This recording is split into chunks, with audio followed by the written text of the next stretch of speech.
So our next speaker, Edouard Sebline, is an independent scholar and curator. His research focuses on Man Ray, Dada and Surrealism, and early 20th century patronage and collecting. Co-curator and co-editor of the exhibition catalog Man Ray Human Equations, he was also contributor to Jacques Doucet, Yves Saint Laurent, Vivre pour l'Art, and consulting editor of Man Ray, Writings on Art, published by the Getty Research Institute this year. Edouard?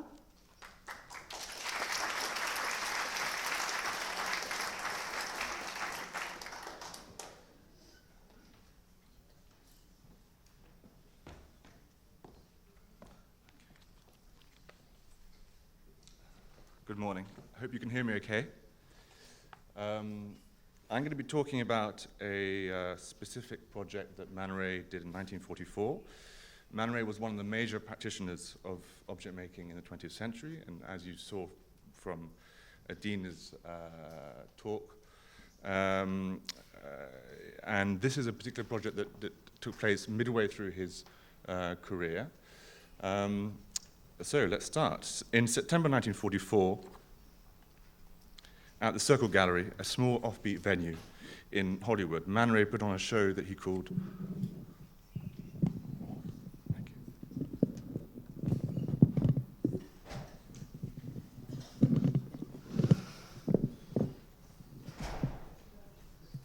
Thank you. Man Ray put on a show that he called Objects of My Affection. He presented 35 works, many made since his arrival in Los Angeles in 1940, as well as a handful of older pieces. In addition to three-dimensional works, Man Ray also included two-dimensional media, paintings, drawings, and photographs, inspired by or derived from objects. These ranged from the representational to the mechanical, from the morbid to the playful, from at once fragments of his past and signposts to his future, from a self-portrait to a signature, from a chess set to refashioned musical instruments, assemblages made from objects picked out of the trash or discovered by chance, familiar objects combined or refashioned in unfamiliar ways. They weave together the varied themes, motifs, and techniques of his artistic career. Now here in these slides, you can see the installation at the gallery, and you can see some of the works that we'll be discussing today. However, the exhibition installation was only part of the story. Each object was also presented in photographic form in an album, each with a short handwritten text, by turns cryptic, humorous, or just plain obscure. Oops, let's get back one. In his own introduction to the album, Man Ray wrote, and this is what you see on the screen here, the exhibition, Man Ray wrote, in whatever form it is finally presented, by a drawing, by a painting, by a photograph, or by the object itself in its original material and its original dimensions. It is designed to amuse, bewilder, annoy, or to inspire reflection, but not to arouse admiration for any technical excellence usually sought in other works of art. I'm going to show you all the pages of the album on a loop. There are 37 images. This is to give you something of an overview of the range of objects while I introduce some of the themes, and then we'll come back to examine some of the objects in more detail. So hopefully now the pages will flick through. Let's see if it can. Yes, okay. So what does this intriguing album that seems part retrospective, part manifesto reveal about the artist? Is he leading the viewer on a narrative journey or staging an impossible treasure hunt punctuated by a series of enigmatic clues? What was he trying to say through this ensemble that he described critically as, quote, a show of objects of a very prophetic character, things done on the side the last couple of years? Although Objects of My Affection appears to have passed largely unnoticed at the time, it has an enduring resonance with Man Ray's later career, when object making was arguably his principal preoccupation. But more than this, what is unique and intriguing about the project is that Man Ray uses it to establish a new language to communicate with his audience. He explained that he combined the objects with words to create, and quote, a simple poetic image. And it is through the interplay of object and text, visual tricks, and verbal puns that Man Ray creates a new form of interaction with his viewer, almost a new set of rules of engagement between artist and audience, who is invited to become a player in his own unfinished drama. In mid-40s Los Angeles, Man Ray was a world away from both interwar Paris, where he'd made his reputation as a photographer and member of the Surrealist group, and wartime New York, where the artists of the avant-garde had decamped to escape the conflict in Europe. California, where he lived, was a cultural desert, but as Man Ray liked to remark, with the backdrop of the film industry, it was, quote, there was more surrealism rampant in Hollywood than all the surrealists could invent in a lifetime. So on one level, the title, Objects of My Affection, evokes a simple array of material objects cherished by the artist. But the title is also a verbal game, containing multiple meanings. These are objects which Man Ray has affected, that is, transformed with his own hands. More than this, the title appears to hold the promise of an action, echoing the lyrics of the 1934 popular song by Pinky Tomlin, which began, "The object of my affection is to change your complexion from white to rosy red." Each object seems to hold a purpose, an invitation, perhaps even an unrealized kinetic potential. So now we're back to the first object, which you can see on the screen. The opening object, called Self-Portrait, sets the tone for the ensemble.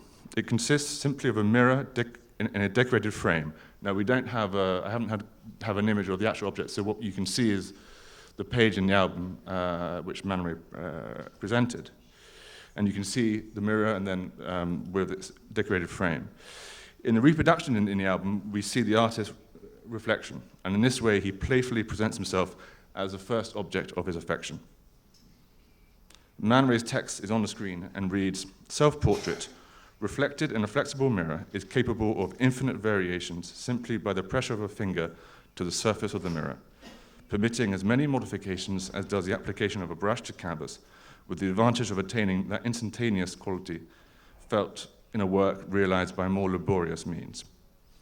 So what does this text mean? Well, it seems to propose a justification for objects as works of art, asserting that they can provide artistic solutions with an economy of means, unlike traditional media like painting. More importantly, it should also be used as a handbook for the exhibition visitor, who, when confronted by Man Ray's flexible mirror, could assume the position of the artist, both literally and metaphorically, and become the subject of this object. So the idea here is that anybody looking at the works only sees themselves. As with many objects in the album, Self-Portrait also refers to an earlier work by Man Ray. In inviting the audience to touch Self-Portrait, it takes its cue from the very first object assembled by the artist, which we see on the screen here. This was also a self-portrait, created in 1916. It was subsequently lost or dismantled and is only known through Man Ray's own photograph, and the photograph is on display in the exhibition in the museum. When first exhibited in New York in 1917, Man Ray recalled that it was, and I quote, "the butt of much joking.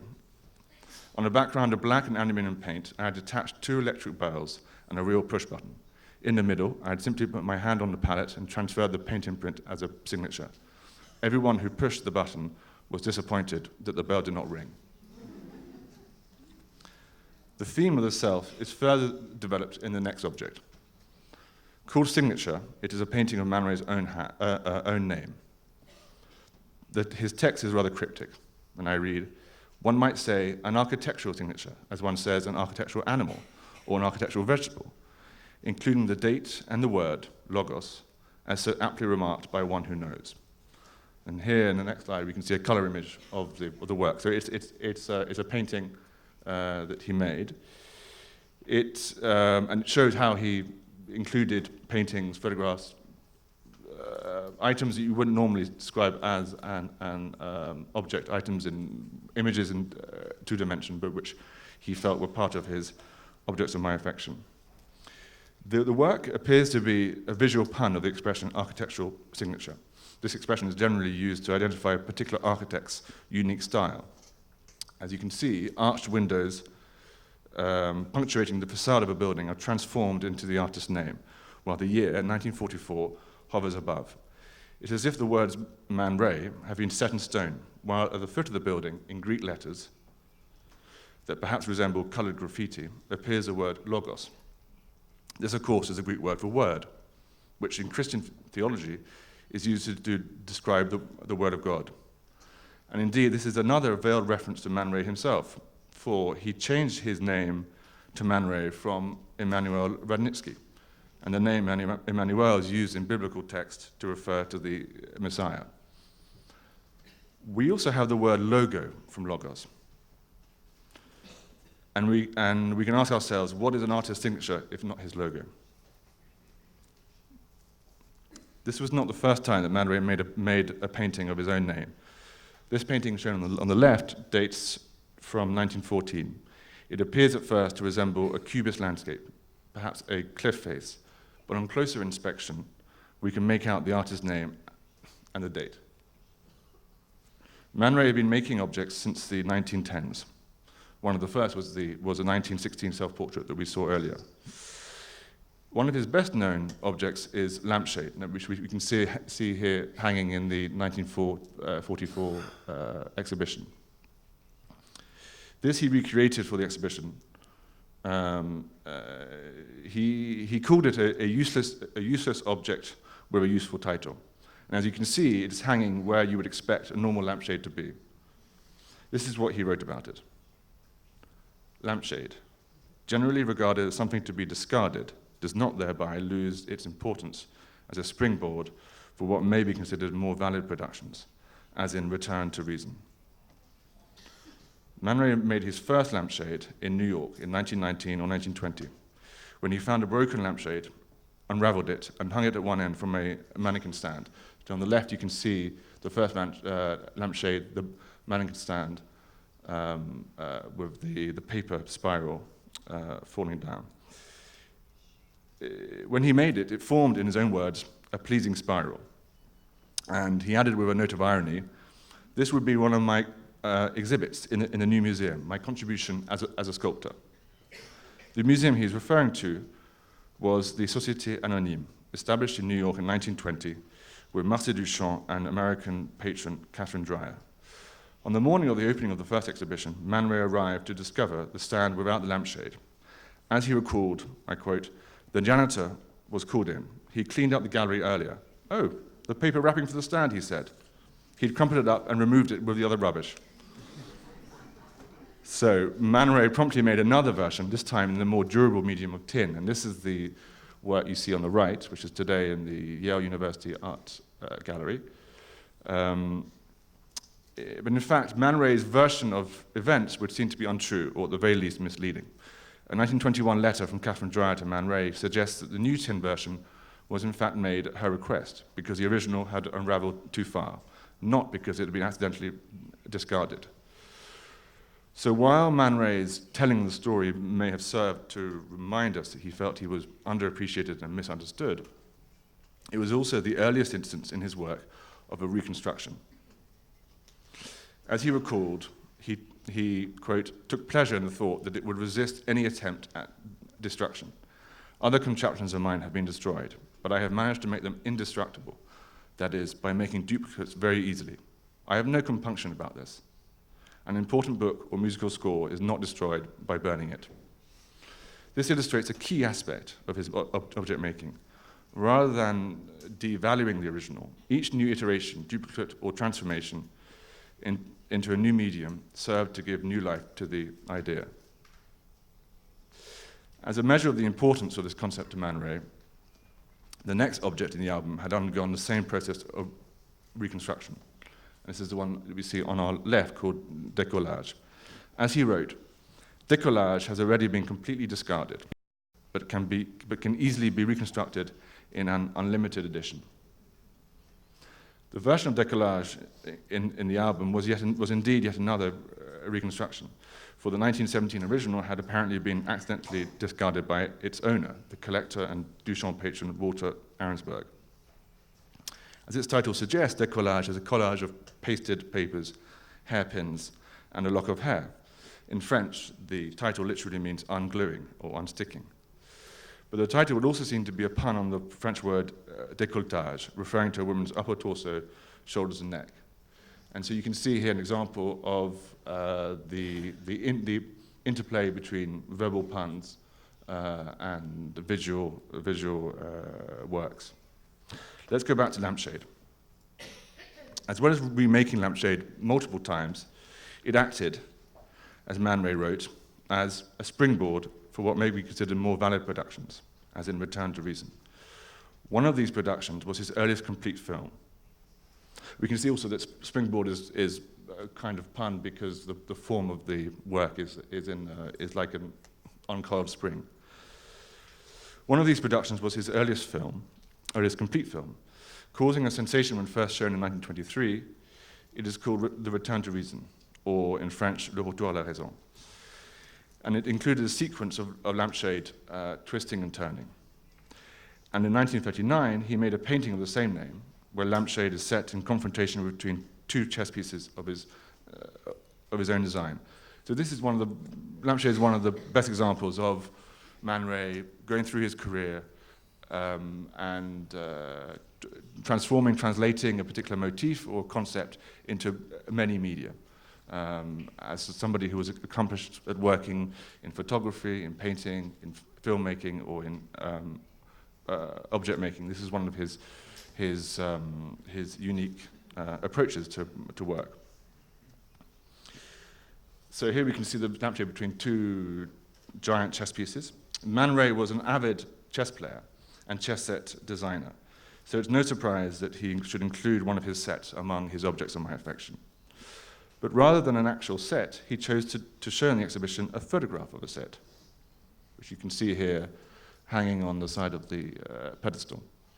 His comment reads, "Chessmen begin with Cézanne and terminate in endgames."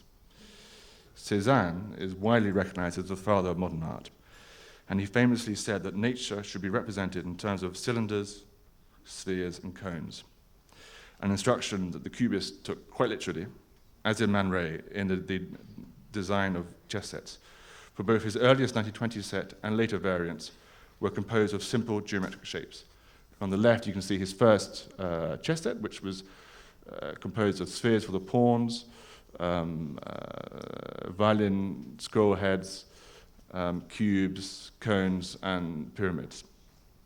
And on the right is the 1943 set that we see represented in the photograph. It's the same photograph as shown in his exhibition in 1944.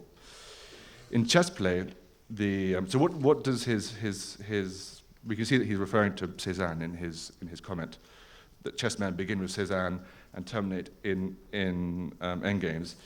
In chess play, the endgame is the final stage of the game, when often the remaining pieces are engaged in a high-risk battle for supremacy. Man Ray's treatment of the theme in the 1940s is likely a comment on the state of world affairs at a time of war, or in this context, in terms of modernism, maybe a premonition for the fall of the European school, which came with the end of the war and the center of the art world moving to New York. So I thought in the next few slides we could look at, briefly look at a few of the other objects. There isn't enough time to go through the whole album, but perhaps we can look at a few of the other objects, some of which versions of which are owned by the museum, so you may well know them already. On the left, we have non-Euclidean object number 2, which he called a variation of flat instead of curved planes. Now, this is the geometric polyhedron that you see at the lower right. Its mathematical name is a truncated icosahedron. Why does he say variation with flat instead of curved planes? Well, it's an object geometric object that almost forms a sphere from flat surfaces. And indeed, it's the basis of the modern soccer ball. There was another object, and here you have his later version of the same object, which is visible in the exhibition, which one of the editions that Adina was talking about, not one of the short editions, but a different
position, thereby forming, as you can see, the sort of outline of a hanged person. He dropped the string on the floor and he took a photograph. Who knows if that's really true, but that's what he said. The next slide is called Silent Harp. Silent Harp is the violon dingue of a frustrated musician. He can hear color as easily as he can see sound.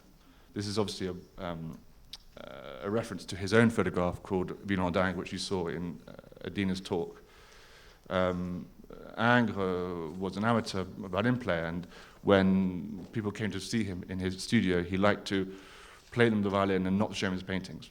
So this is why violon dingue is a French expression meaning a hobby, but also Man Ray's text, which refers to synesthesia in the way that he can hear color as easily as he can see sound. You came to see Ingres to see his paintings, but in fact you heard his music. And we'll go on to the next section.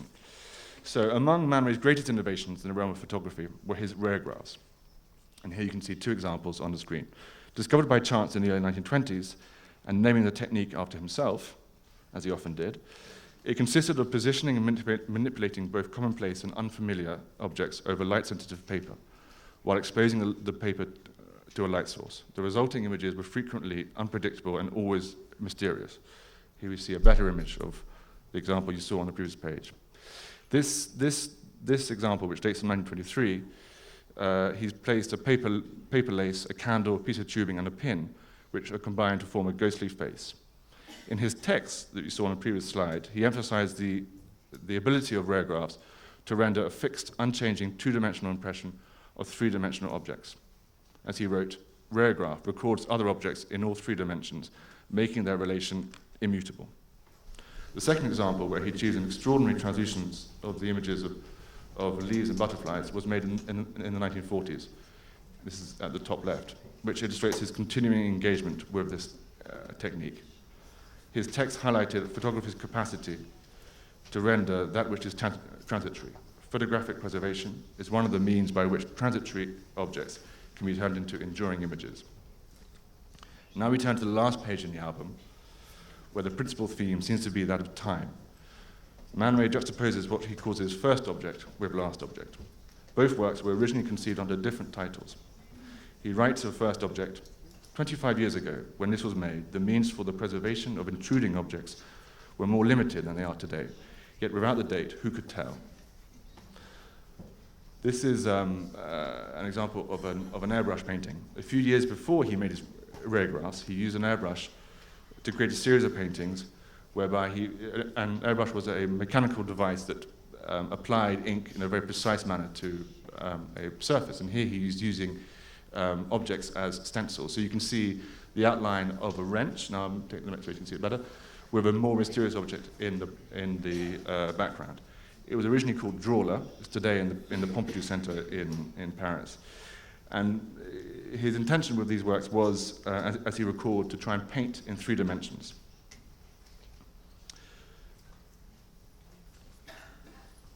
Last object is, of course, Man Ray's famous metronome, enhanced by a photograph of an eye clipped to its pendulum. Now, I think you'll be hearing more about this object in one of the talks this afternoon, so I won't go into much detail.